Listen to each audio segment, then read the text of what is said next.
Let us take a step back in time and see what happened during an Apple conference call in 2008 when an analyst poses the question, "How is Steve Jobs' health?"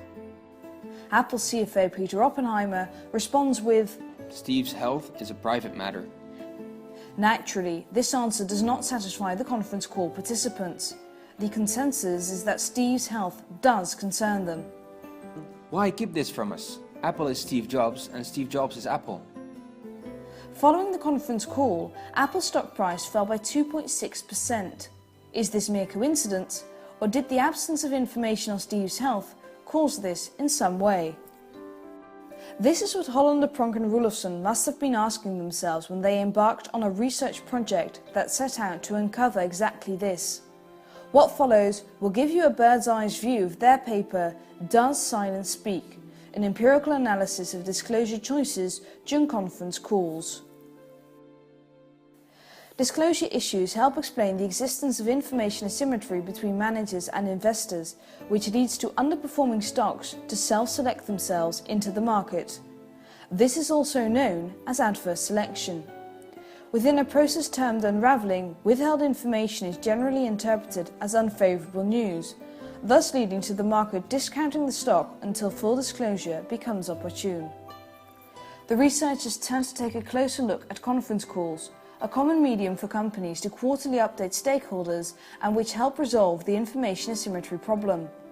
The open nature of a conference call Q&A session facilitates the examination of the firm's disclosure strategy in direct response to information requests.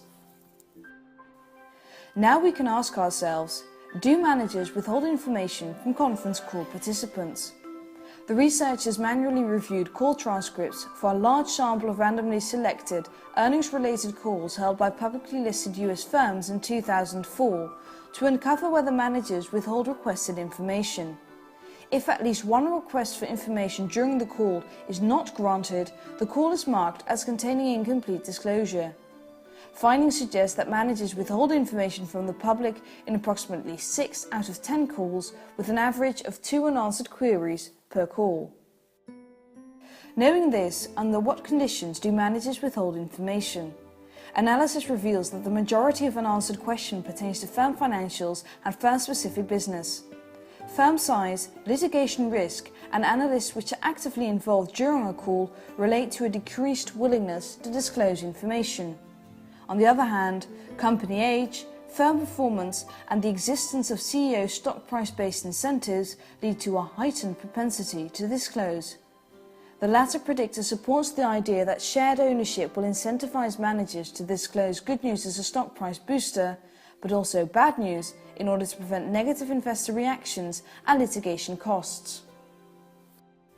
Having delved even further into the world of voluntary disclosure, we are left to wonder whether investors interpret this incomplete disclosure negatively, as this is what previous research suggests.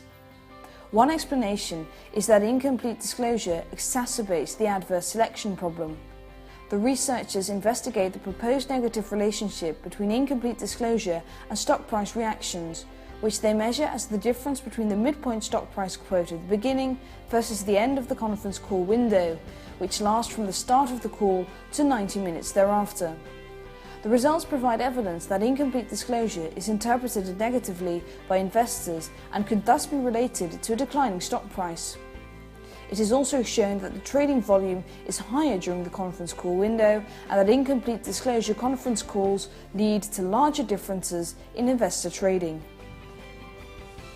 Now that we have gained a better insight into the effects and underlying predictors of voluntary disclosure during conference calls, we can return to the question we first asked. Is it a coincidence that Apple's stock price fell after the conference call in which incomplete disclosure regarding Steve's health situation became clear? The results suggest that this was not the case. Incomplete disclosure is interpreted negatively by investors.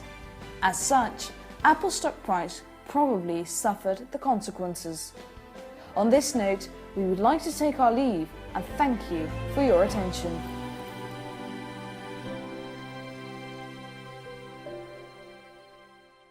Created using Powtoon.